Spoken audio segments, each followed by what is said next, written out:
I, 45F, got married for a second time a week ago to James, 39M.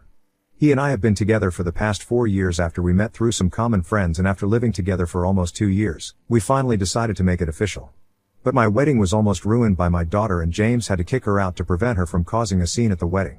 And now everybody is blaming me and accusing me of having failed as a mother because she was really upset at being kicked out. My daughter April, 19F, wasn't even invited to the wedding, and I know it sounds bad, but I had valid reasons for not inviting her. She and I had no contact a couple of years ago because she had taken her dad's side in the divorce and had publicly insulted me. My ex-husband Donald, 47M, and I got divorced 6 years ago because we just weren't compatible anymore, and I was sick of trying to make our marriage work. He and I got married really young when we were in our early 20s, and had April shortly after. Things started changing and getting difficult for both of us once we had a daughter, because now there were several more expenses that we had to think of, and Donald just wasn't taking his job seriously. It felt like he was never going to get promoted, and I would have to continue doing everything for him. He was incompetent at all the household work, and I could pretty much say the same thing for anything to do with April. He was just lazy, and it was like he wasn't even interested in stepping up and helping me out. I got tired of doing everything on my own, and being with him was becoming exhausting for me, but I still pushed myself and tried to make that marriage work for several years. I had fallen out of love with him way before I even filed for divorce, but I was trying to make it work for the sake of our daughter. Unfortunately, even April was becoming like a miniature version of my ex-husband and expected me to constantly run after her and do everything for her. It was really difficult for me to deal with both of them, since I was not only working in the office, but I didn't get a moment to myself even after I came back home, and they would make me do even the most basic of tasks for them. And the worst part was that they were never even grateful for any of it and practically treated me like a maid around the house. I just got sick of it one day, and I decided to move out without telling anyone, and then I filed for divorce. My parents and a couple of my friends were really supportive, so I didn't have to worry about where I would live or even about finding a lawyer. Donald tried to get me to come back when he was served with the divorce papers and said that he would change, but it was too little and too late for me. So I rejected that and said that I was going through with the divorce and he couldn't change my mind. He tried many times to win me over and get me back, but when, even after almost a week and a half, I still hadn't changed my mind, he changed gears and told me that he was going to make sure that I regretted the divorce. He hired one of the best divorce attorneys with the help of his father, who was paying for everything, and decided to file for full custody of April, and tried his very best to make sure that I didn't get much from the divorce. His lawyer was ruthless, and it was a really long and difficult process for me personally. Because they were dragging my name through the mud, and I just didn't stand a chance, since they had manipulated all the facts and made me seem like an unstable and selfish person. Worst of all, they had portrayed me as a terrible mother, and April had actually been part of it. She had made a very public post on social media during the divorce where she claimed that I was a bully and that I constantly kept picking on her. She said that I made her miserable and she wanted nothing to do with me after the divorce. She added that she wanted her dad to have custody and wished that I wouldn't even have visiting rights. That was pretty much the final nail in the coffin, because if April herself didn't want to live with me, then there was no point of a mediator or any custody battle. She had made it very clear to the world that she preferred Donald over me and would rather live with him. So the custody battle ended with Donald getting full custody of April and I got visiting rights, but they would have to be supervised. I did get the house in the divorce, but that was about it, and it broke my heart because I had wanted my daughter to be on my side and to realize that her father was not the man that she imagined him to be. She was just 13, which is probably why she didn't understand that being the fun parent wasn't enough and that he was raising her to be just as lazy and incompetent as him. It would be cute for a while, just like it had worked out for Donald while we were in college. But that sort of behavior wouldn't fly when she was in the real world and didn't have her family to shield her from real-life responsibilities and expectations. It was devastating for me, but I still tried to keep in touch with April, in spite of the things that she had said about me, because she was obviously being misled by Donald. Even during the divorce, before she made that post, I would often pick her up from school to spend time with her, and she would try to convince me not to go through with the divorce. And I would try to tell her that I was just miserable in that marriage and it was better for all of us if her father and I separated. We would argue about it, but she would at least talk to me. In the weeks leading up to that post, she just cut me off, and even when I would try to pick her up after school to hang out, she would blow me off to spend time with her friends or make up some excuse and avoid me. It was very clear to me that something had changed, and it was Donald who had convinced her that I was the bad guy here. Nonetheless, I tried to keep in touch with her after the divorce, but she just wouldn't speak to me.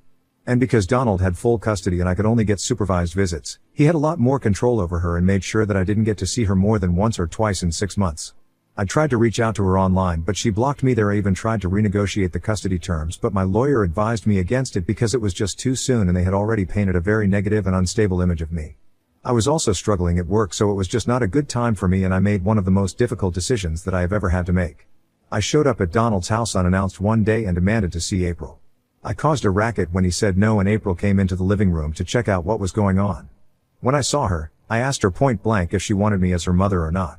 I didn't beat about the bush and I tried not to let any of my emotions show on my face.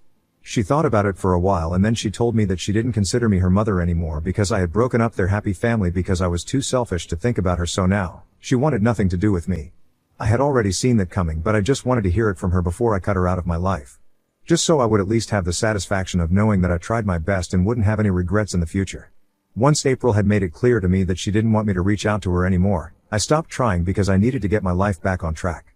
It was a really difficult call for me to make because I had to cut the most important person out of my life and it was devastating for me, but I powered through it somehow and threw myself into my work. I did keep tabs on April and I knew that she was doing well in school. I wanted to reach out tomorrow a couple of times, but I held myself back because I felt like if she wanted to talk to me and make things right with me, then she would have to take the first step. Because now that I was older and had already gone through so much, I was too fragile to handle another heartbreak at the hands of my own daughter. So I didn't talk to her for years after the divorce, which is why I didn't even consider inviting her to my wedding. For starters, I didn't even think that she would want to be invited because if somebody doesn't reach out to you after almost 6 years, then it probably doesn't even occur to you that this person might want to reconnect. So when the invitations were sent out, I didn't include my daughter on the list because we hadn't spoken for a really long time and I didn't want to get insulted once again.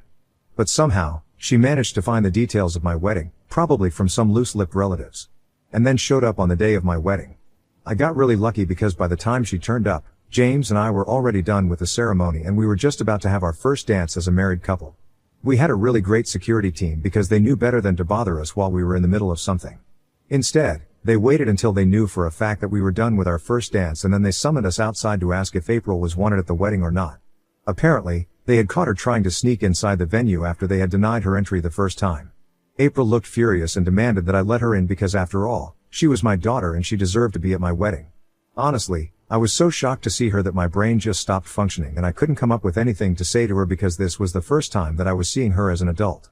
Seeing how shaken up I was by April's arrival, my husband decided to take over and told the security team to take her away because she wasn't on the guest list and our wedding was no place for her if she wasn't invited. So they escorted a kicking and screaming April out. James and I spent some time alone on the bench outside so that I could process what happened since I was really shocked. I absolutely hadn't been expecting April to show up at any point because she had never expressed any interest in my life ever since the divorce. It took me a while to realize that this was my wedding day and it was about me and James, so it was okay for me to want to celebrate this without making this day about anybody else. After I had pulled myself together, we decided to rejoin all our guests and take my mind off April and her sudden reappearance. We had a really fun day and by the end of it, I had almost forgotten that April had even showed up at the wedding. But I was reminded of it the very next day when Donald called me for the first time after the divorce to berate me about what my husband had done. He was really pissed off because he believed that James had no right to have her kicked out, especially when this was my wedding that April wanted to attend.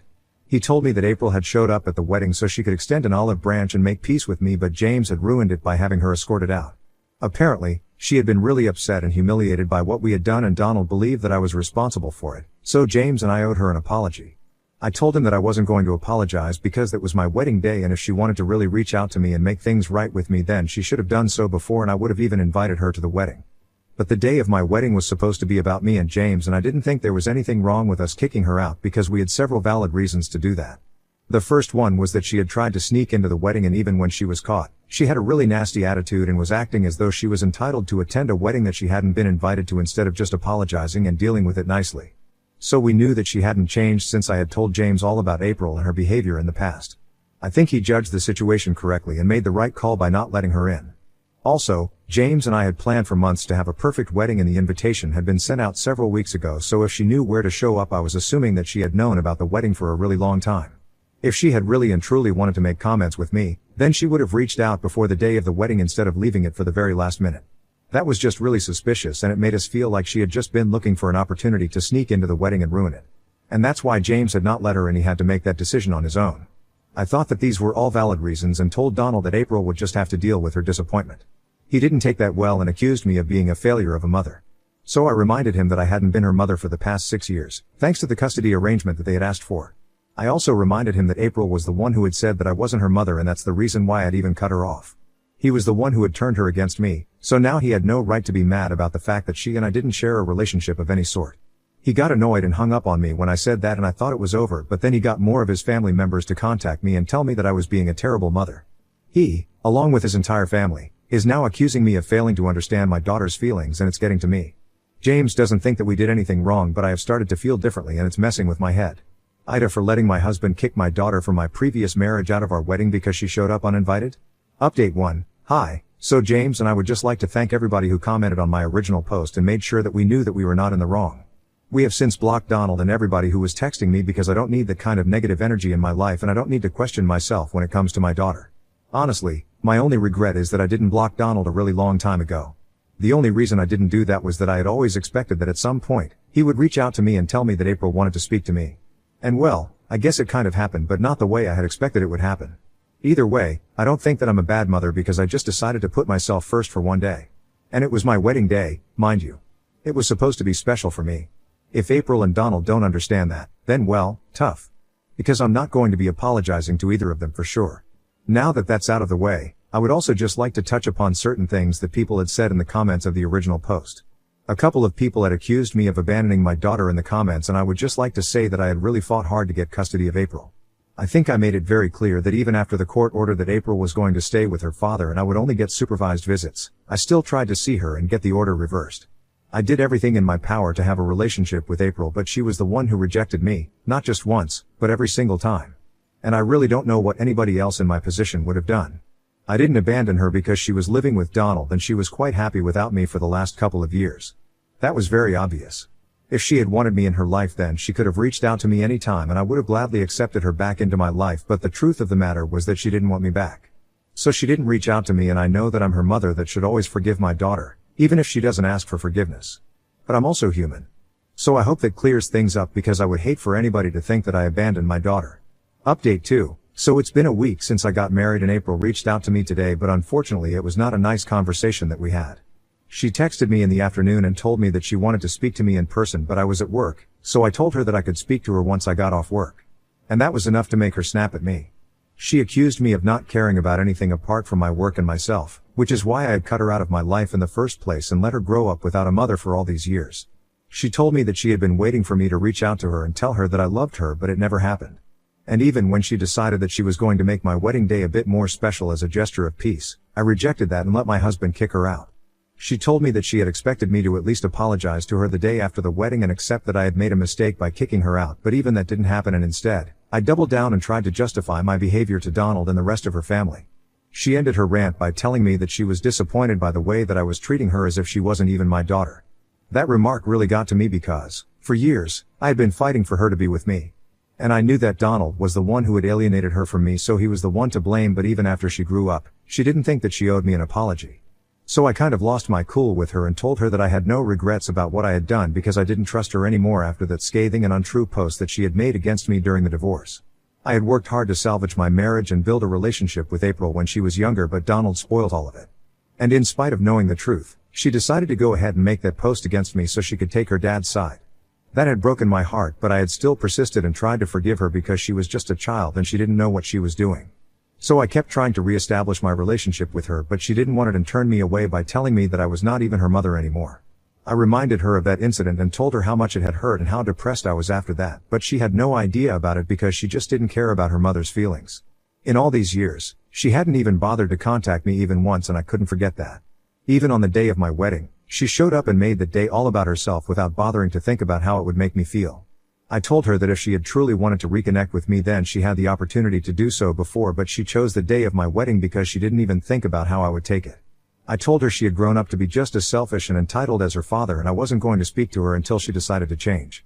Because I was done dealing with the two of them. I had divorced Donald several years ago already, but I had still been willing to hold out hope that April wouldn't turn out to be like her father. Clearly, I had been wrong and she was just like him. I told her she could reach out to me once she was ready to apologize, but until then, I had nothing to say to her and I didn't want to hear from her. I didn't give her a chance to continue the argument and disconnected the call immediately after I was done speaking. It didn't feel as good as I thought it would, and I almost called her back to take back everything that I had said. Because even though we were fighting, it felt nice since at least now she was talking to me and not pretending that I didn't even exist. It's weird, but that's how it is. Update 3. A couple of days have passed since April last called me.